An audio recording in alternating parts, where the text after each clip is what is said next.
রাষ্ট্রপতি আব্দুল হামিদ তিনি নিয়মিত ধূমপান করতেন এবং এর ফলে তিনি আসলে ফুসফুসের ক্যান্সার আক্রান্ত হয়েছেন।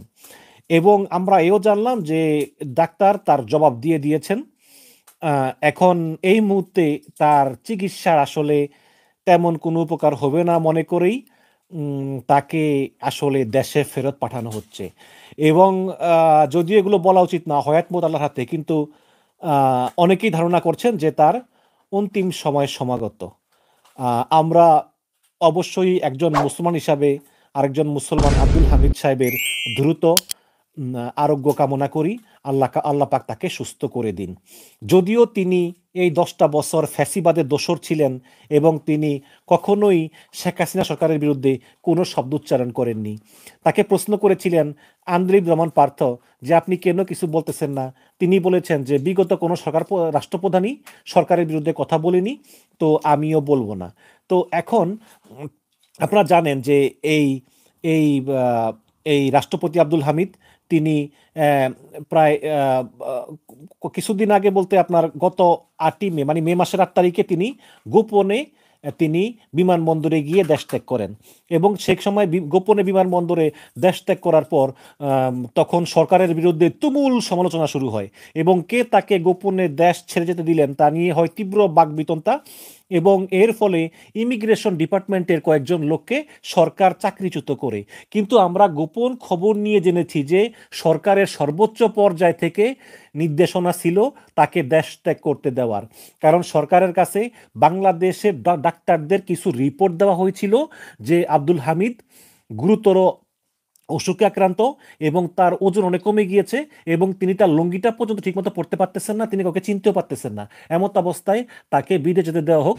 তখন সরকারকে আসলে দুর্বল সরকার বলে এই কারণে যে সরকার কিন্তু তাকে দেশ ছেড়ে চলে যেতে দিয়েছে, কিন্তু যখন যখন জনগণ সমালোচনা শুরু করলো যে আব্দুল হামিদ বিদেশে গেল কেন, তখন কিন্তু সরকার আবার অস্বীকার করলো যে না আমরা কিছু জানি না। তখন সরকার সব দোষ চাপালো ওই ইমিগ্রেশন ডিপার্টমেন্টের উপরে। তখন সরকার অস্বীকার করলো এবং তারপরেই তো শুরু হলো আন্দোলন যে আওয়ামী লীগকে নিষিদ্ধ করা হোক।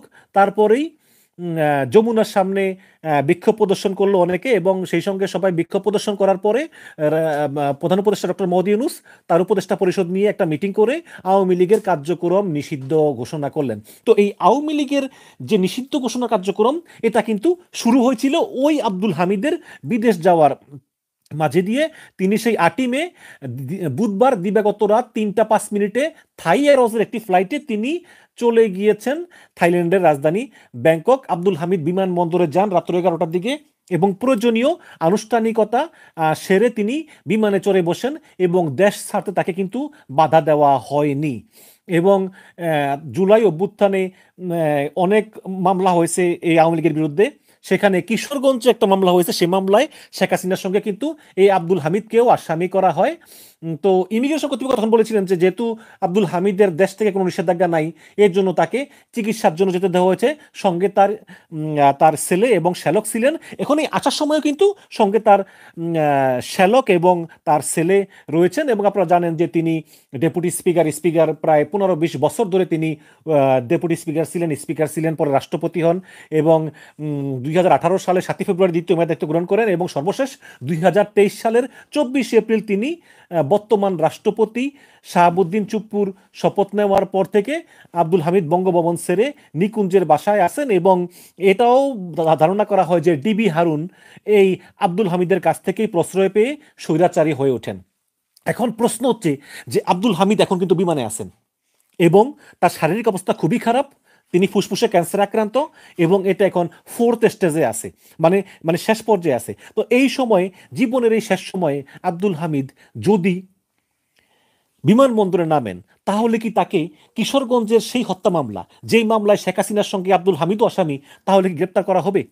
আমি আমার সোর্স নিয়ে যতটুকু জানতে পারলাম যে এখনো মানে কোনো তথ্য আমি পেলাম না। সবসময় যে আমরা তথ্য পাই তাও না, চেষ্টা করি, অনেক সময় তথ্য পাই না। তবে আমি ব্যক্তিগতভাবে মনে করি যে আব্দুল হামিদকে গ্রেপ্তার করা হবে না। যদিও সরকারের সর্বোচ্চ পর্যায়ে স্বরাষ্ট্র মন্ত্রণালয় থেকে প্রধান উপদেষ্টা সহ বিভিন্ন মন্ত্রণালয়ে খোঁজখবর নেওয়া হচ্ছে যে আব্দুল হামিদের ব্যাপারে আমাদের আসলে অবস্থা কি হবে। এবং তিনি যখন রাত্র 1:20 থাই এয়ারওয়েজের সেই বিমানে তিনি ঢাকায় ল্যান্ড করবেন, তখন তাকে বাসায় যেতে দেওয়া হবে নাকি বাসায় যেতে দেওয়া হবে না, এগুলো নিয়ে আসলে পরবর্তী যাতে কেউ কাউকে দোষ দিতে না পারে, এজন্য স্বরাষ্ট্র মন্ত্রণালয় এবং বিমানবন্দরের পক্ষ থেকে, যেহেতু একটা বিমানে করে কোন কোন যাত্রী নামবে সেই যাত্রীদের লিস্ট কিন্তু বিমানবন্দর কর্তৃপক্ষ আগেই পেয়ে যায়, এবং সেই লিস্ট অনুযায়ী আব্দুল হামিদ যদি নামেন তাতে কি করতে হবে, এগুলো নিয়েও স্বরাষ্ট্র মন্ত্রণালয়, আইন মন্ত্রণালয়, বিভিন্ন মন্ত্রণালয়ের সঙ্গে কথা চালাচালি হচ্ছে। তবে আমি মনে করি, এটা আমার ব্যক্তিগত মতামত, যে আব্দুল হামিদকে কোনো মতেই গ্রেপ্তার করা উচিত না। কারণ একটা লোক জীবনের শেষ পর্যায়ে আছে, অনেক বয়স হয়ে গিয়েছে, এবং যত যাই হোক আমাদের কিন্তু মানবিকতা আছে, মানবিকতা কিন্তু এখনো মরে যায়নি। সুতরাং আব্দুল হামিদকে সসম্মানে তার বাড়িতে চলে যেতে দেওয়া হোক, এবং সরকার এটা করবে বলে আমি মনে করি। এখন এই সরকারের সমস্যা কি, মানে কিংকর্তব্য বিমূঢ়। আপনারা দেখেন না, ওই যে মেঘনা আলমকে গ্রেপ্তার করলো সৌদি রাষ্ট্রদূতের অভিযোগের ভিত্তিতে, তারপরে আবার সাইরাও দিল, আবার আইনমন্ত্রী আসিফ নজরুল সমালোচনা করলো যে কেন গ্রেপ্তার করলো মেঘনা আলমকে। নুসরাত ফারিয়াকে গ্রেপ্তার করা হলো, সেই নুসরাত ফারিয়াকেও ছেড়ে দেওয়া হলো। যখন ফেসবুকে কঠিন সমালোচনা হলো তখন ছেড়ে দেওয়া হলো। তাহলে আপনি গ্রেপ্তার করার আগে আপনি বোঝেন নাই যে সমালোচনা হবে ফেসবুকে, তখন আপনি ছেড়ে দিলেন। এখন সরকার হচ্ছে কি দুর্বল সরকার। এখন সরকার যখনই খবর পেয়েছে যে আব্দুল হামিদ আসতেছে বাংলাদেশে, এখন তাকে গ্রেপ্তার করবে কি করবে না, এখন পর্যন্ত একটা দ্বিধাদ্বন্দ্বের ভিতরে আছে। কিন্তু আমি মনে করি শেষ পর্যন্ত সরকার আব্দুল হামিদকে গ্রেপ্তার করবে না, সরকার তাকে সসম্মানে বাসায় চলে যেতে দিবে। কারণ এই সরকারই কিন্তু আব্দুল হামিদকে বিদেশ যেতে দিয়েছিল। যদিও তার পরবর্তীতে একটা গন্ডগোল হয়, সরকার তার দায় অস্বীকার করে, এবং একটা আন্দোলনের ফলে আওয়ামী লীগ কার্যক্রম নিষিদ্ধ হয়। তো সে আব্দুল হামিদ আবার দেশে আসতেছে, চিকিৎসকরা তাদের জবাব দিয়ে দিয়েছেন। এখন এই আব্দুল হামিদ অতীতে যাই করুক না করুক, যেহেতু তার অন্তিম সময় সমাগত, আমাদের প্রত্যেকটা মানুষেরই কিন্তু এক সময় অন্তিম সময় আসবে, আমারও কিন্তু এক সময় আসবে অন্তিম সময়, সেই মাহেন্দ্রক্ষণ কিন্তু সবার জীবনেই আসবে। সুতরাং আমি মনে করি যে অন্তত মানবিক দিক বিবেচনা করে হলেও আব্দুল হামিদকে সরকার অবশ্যই সসম্মানে বিমানবন্দর থেকে বাসায় যেতে দিবে বলেই আমার বিশ্বাস। আমরাও দেখি যে সরকার আসলে কি করে। প্রিয় দর্শক, এতক্ষণ আমরা ওনার কথাগুলো শুনলাম, এবং এই নিউজটা কিন্তু অনেকেই বিষয়টি জানে না, এবং মিস্টার হামিদ, আব্দুল হামিদ, ওনাকে নিয়ে কিন্তু বেশ কিছু ঘটনা ঘটেছে, এবং বেশ কিছু আলোচনা এবং সমালোচনা, এবং ইন্টার গভর্নমেন্টের পক্ষ থেকে বেশ কিছু পদক্ষেপের বিষয়গুলোও কিন্তু সামনে এসেছিল, এবং আমরা দেখেছি প্রিভিয়াস রাজনীতিতে আপনার এই বিষয়টি নিয়ে প্রচুর সমালোচনা হয়, এবং বিভিন্ন পক্ষ এই বিষয় নিয়ে কথা বলে, এবং যারা সোশ্যাল মিডিয়ায় কথা বলেন ওনারাও কিন্তু এই বিষয় নিয়ে নেগেটিভ পজিটিভ মন্তব্য করেছেন। কিন্তু ওনার এই অসুস্থতার বিষয়টা কিন্তু ওই সময় আসলে গোপন ছিল, এবং সেই বিষয়টি কিন্তু তখনও জানাজানি হয় নাই। তো এখন আমরা ওনার মাধ্যমে বিষয়টি জানলাম, আসলে এই বিষয়টি ইন্টার গভর্নমেন্ট কী পদক্ষেপ নিবে, এবং ওনাদের পক্ষ থেকে কি পদক্ষেপ নিলে একজন ব্যক্তির জন্য যৌক্তিক, এবং তার শারীরিক অবস্থা যেহেতু খারাপের দিকে, সেই ক্ষেত্রে তাকে মানবিক দিক বিবেচনা করে তাকে আলাদা পদক্ষেপ নিতে হতে পারে, এবং সেই দিক বিবেচনা করে আমরা দেখি সামনের প্রেক্ষাপট কী ঘটে।